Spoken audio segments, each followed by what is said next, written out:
Welcome back to the Deep Dive, where we take your stack of sources, the deep research, the essential biographies, and the critical data, and turn them into immediate, actionable knowledge for you.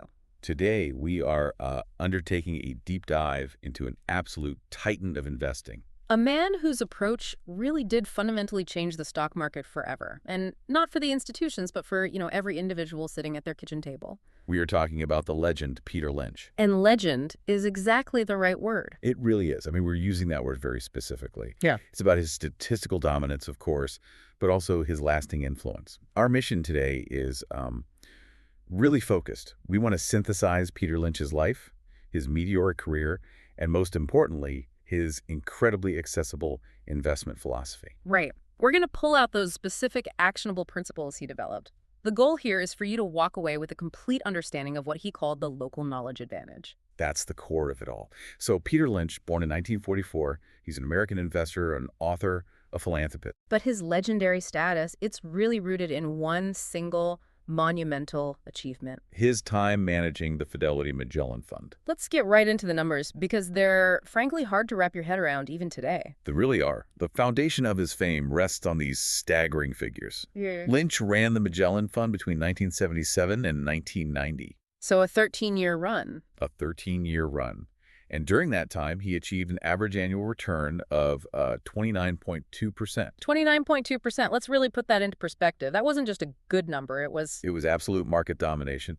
I mean, think about the benchmark. Yeah. During that same period, the S&P 500 returned about 15.8% a year. And most big funds can't even match that. Right. They struggled to just keep up with the index. Lynch nearly doubled the market average, year after year, for over a decade. So this clearly wasn't luck. This was a system. Oh, absolutely. A deeply refined system. And you can see that system in the fund's growth. It's one of the most stunning examples in financial history. He takes over in 77, and Magellan is, pretty obscure at that point. Very obscure. It was managing a modest $18 million in assets. $18 million. And by the time he steps down in 1990, the fund's assets had exploded. They were at $14 billion. $14 billion. That's just a tectonic shift. It's a nearly 77,000% increase in the money under his control. The compounding is one thing, but that number, it also represents a massive influx of investor trust.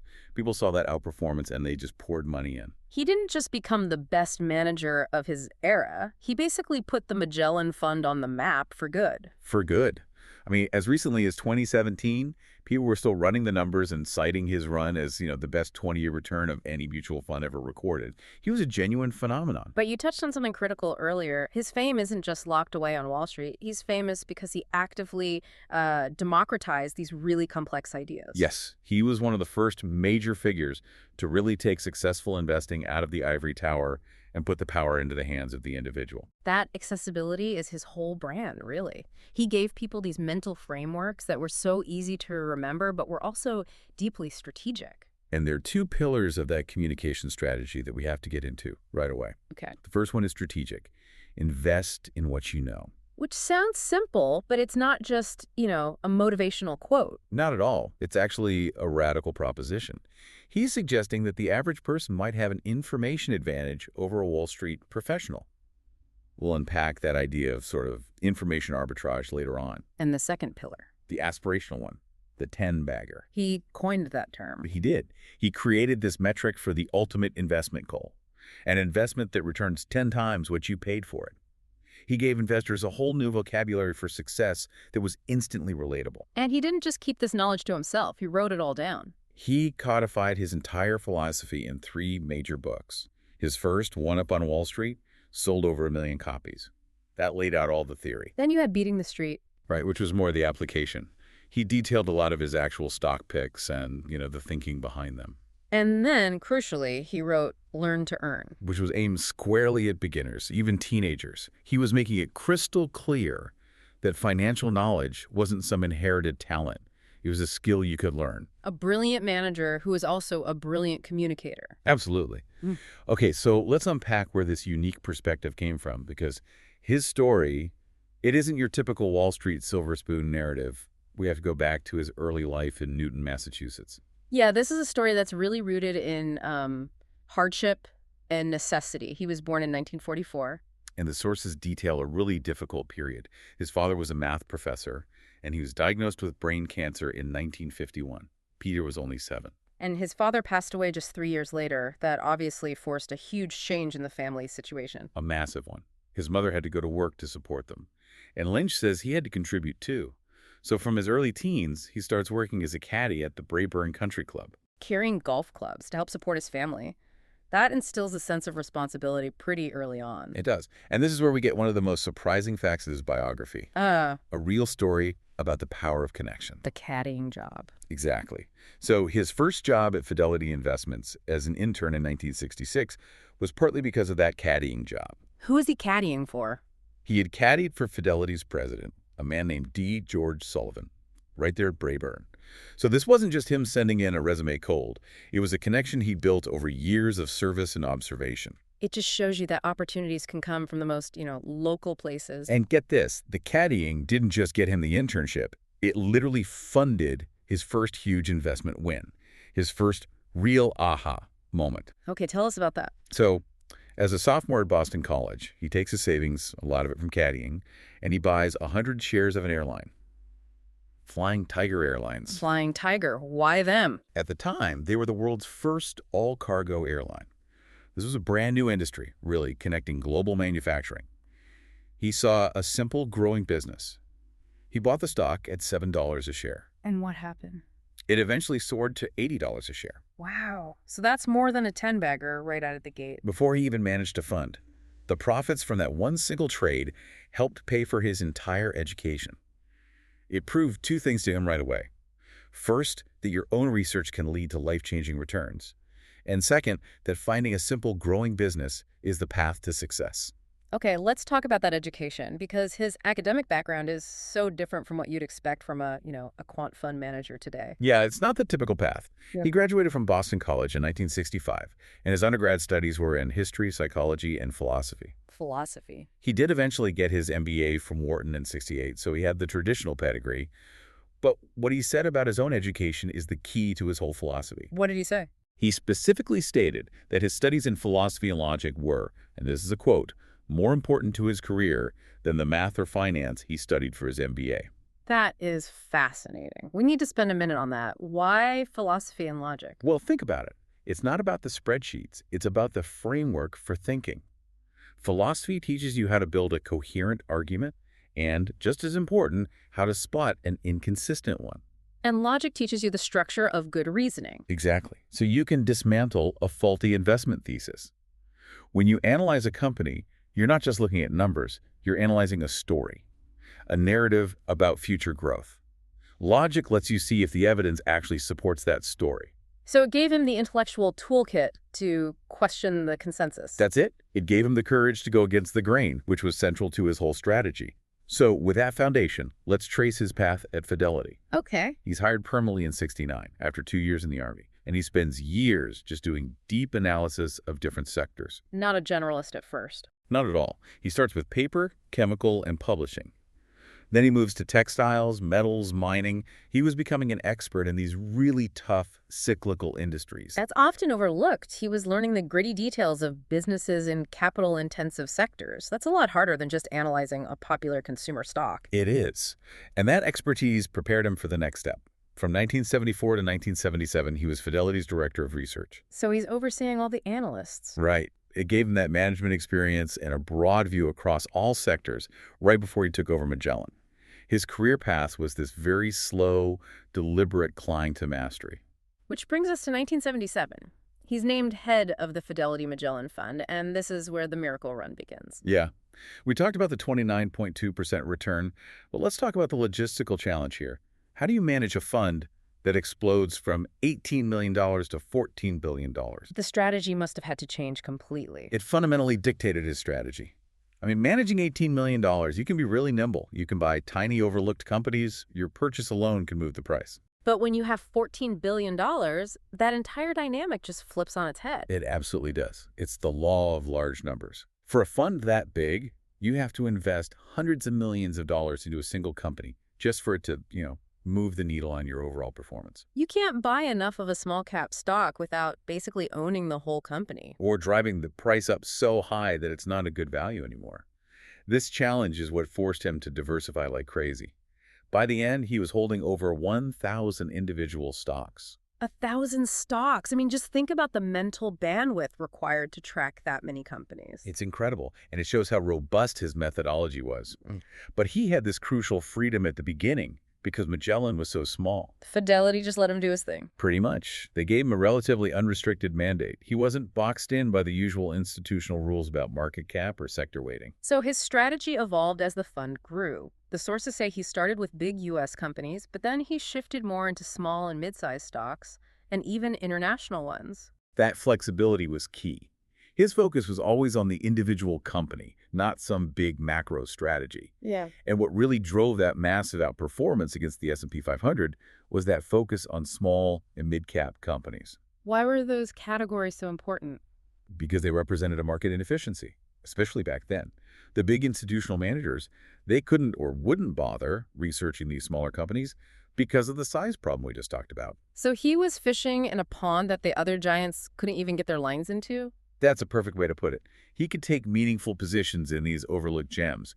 So when a company went from a, say, $50 million market cap to a $500 million market cap, that was a 10-bagger, and those gains had a huge impact on his overall returns. Let's illustrate this with some of the actual picks he listed in Beating the Street. It really shows how broad his approach was. Yeah, the diversity is the whole point. He was making money from every corner of the economy. Fannie Mae, a financial services company, made him $500 million in profit. Ford, a classic old economy car maker. $199 million from Ford. Then you have Philip Morris, a very controversial tobacco stock.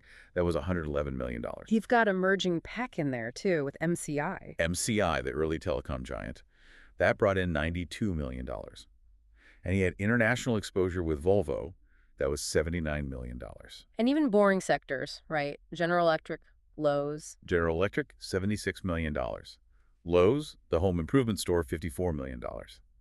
This list just proves he wasn't riding a single trend or bubble. His methodology was robust enough to apply to financials, manufacturing, telecom, retail, all of it. Exactly. He wasn't a growth investor or a value investor in that classic sense. He was a company investor who looked for growth at the right price.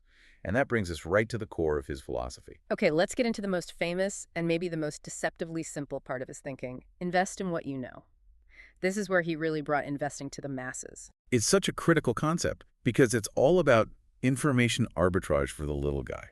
Lynch knew that you, the listener, in your career, in your hobbies, you see shifts in the world long before Wall Street analysts see it in the data. It's the ultimate one-up advantage he wrote about. You don't need a fancy data terminal. You just need to be observant. Right. His belief was that individual investors are potentially more capable of making money than the pros because they can spot these emerging trends in their daily lives before the street does. And the classic example he always used for this was the Dunkin' Donuts story from One Up on Wall Street. Yes, and it perfectly encapsulates the entire process. Break it down for us because there's a really important nuance that people often miss. So the initial observation was purely qualitative. Lynch was just a customer in Boston. He noticed the coffee was great. He saw the lines were always out the door. He didn't read about it in a report. He experienced it. So that was his hypothesis. He sees a company succeeding locally, consistently. But, and this is the key part, that's the starting line, not the finish line. He wasn't telling you to buy a stock just because you like the product. Right. That's the mistake people make. Absolutely. The local knowledge gives you the hypothesis. Then you have to do the due diligence. He went and studied the company's financials. What did the balance sheet look like? Were earnings growing? How much debt did they have? So the qualitative observation had to be backed up by the quantitative data. Only then did he invest. And as we know, Dunkin' Donuts became one of his best performing stocks ever. It's a clear two-step process then. Step 1, use your life, your job, your hobbies to spot the trend. Step 2, learn how to read the company's numbers to verify that trend. That's it. You have the edge in spotting the opportunity. You just have to match it with the professional's edge in analyzing the numbers. And that blend of observation and discipline leads right to his hybrid strategy, GR. GRP, let's dive into that. GARP growth at a reasonable price. This is the strategic sweet spot that let him beat the market so consistently. It's a highly disciplined approach. To understand it, you have to look at the two extremes it sits between. Pure growth investing and pure value investing. Exactly. A pure growth investor is looking for explosive potential.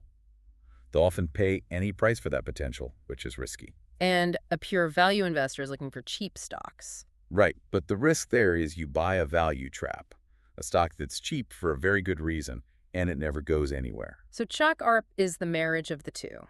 It wants the explosive growth, the thing that drives a 10-bagger, but it refuses to overpay for it. That's the perfect summary. The reasonable price part is often measured by something like the PEG ratio.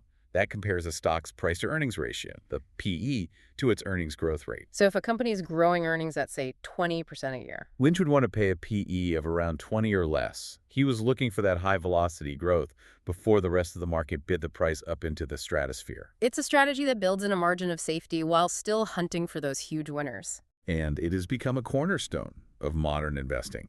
I mean, tons of major funds like Fidelity's own Contra Fund are based on this JAR-ARC model now. It's probably his most lasting technical contribution. Okay, now let's talk about the language he gave us. The 10-bagger. It's just an ingenious term. It immediately connects investing to sports, to baseball. Yeah. A home run is a 4-bagger. The jump from 4 to 10 just feels so massive and exciting. And a 10-bagger, of course, means your investment is worth 10 times what you paid. You put in $5,000, you walk away with $50,000. It makes it tangible. It does. And his quote on it is great. In my business, a 4-bagger is nice, but a 10-bagger is the fiscal equivalent of 2 home runs and a double. He's highlighting the beautiful asymmetry of stock investing. Meaning you can only lose what you put in. You can only lose 100%, but the upside is theoretically unlimited, 10x, 20x, 30x. And he even talked about the many-bagger, going beyond 10 times. He did. And he told you where to find them. In well-managed growth companies with a history of prosperity. Yeah. The big lesson here is that you don't need all your investments to be winners. You just need a few spectacular, many-bagger winners to drive the returns of your whole portfolio. Which is why he was comfortable holding 1,000 stocks. He was casting a wide net to make sure he caught a few of those giants. That's exactly right. Now, this focus on logical, repeatable process, it brings us back to his education and his skepticism of academic theory. Right. He studies philosophy and logic. Then he goes to Wharton and encounters these theories that just don't match what he's seeing in the real world at his internship. He was really critical of 2 big ideas in finance at the time, the random walk hypothesis and the efficient market hypothesis, or EMH. Let's quickly define those for our listeners. Sure. The random walk hypothesis basically says stock price movements are random and you can't predict them.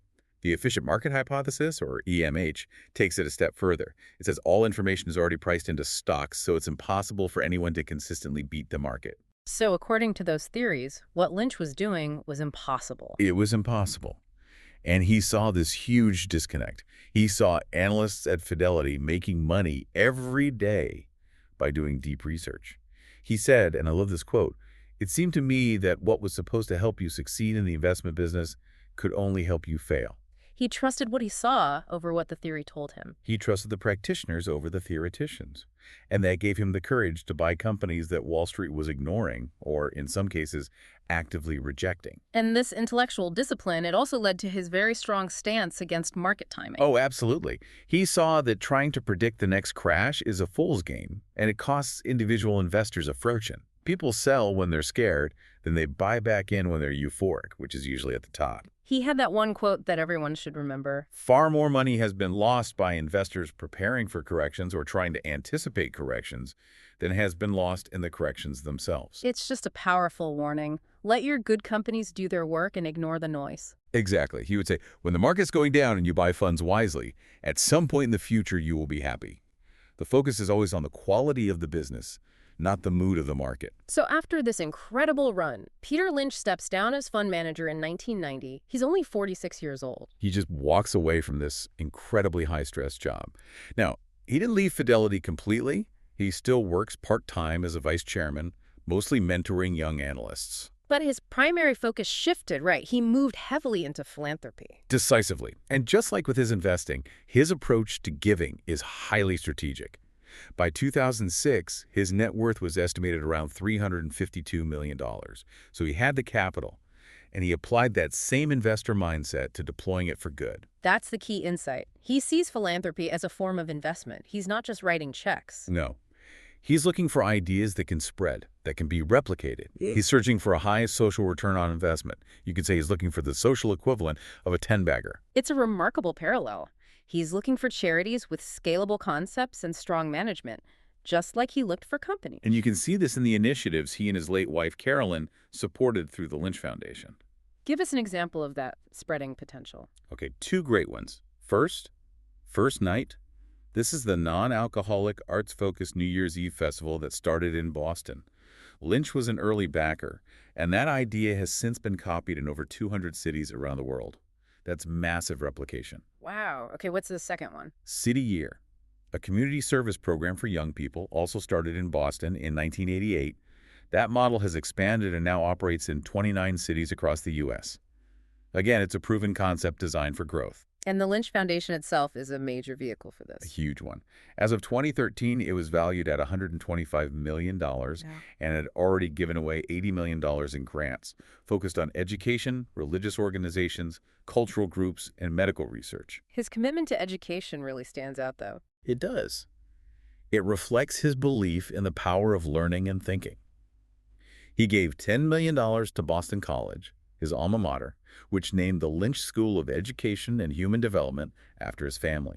But again, it's not just about buildings. He invested in leadership. That's right. He gave another $20 million to establish the Lynch Leadership Academy at BC's Business School.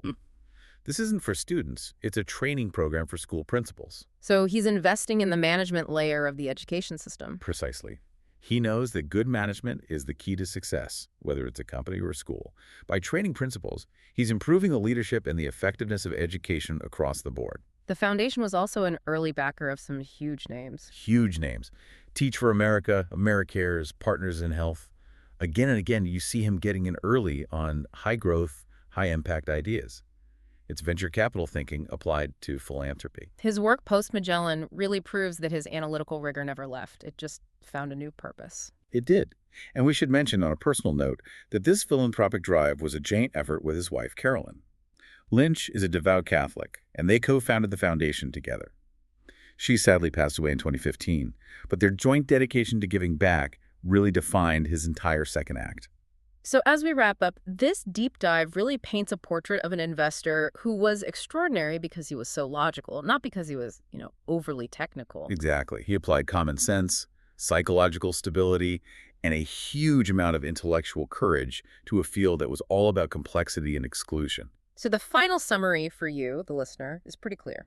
Peter Lynch's success, it didn't come from insider tips or complex math. It came from local knowledge using what you already see in your daily life as an edge. And critical thinking. The courage to reject academic theories that didn't match reality. And, maybe most importantly, patience.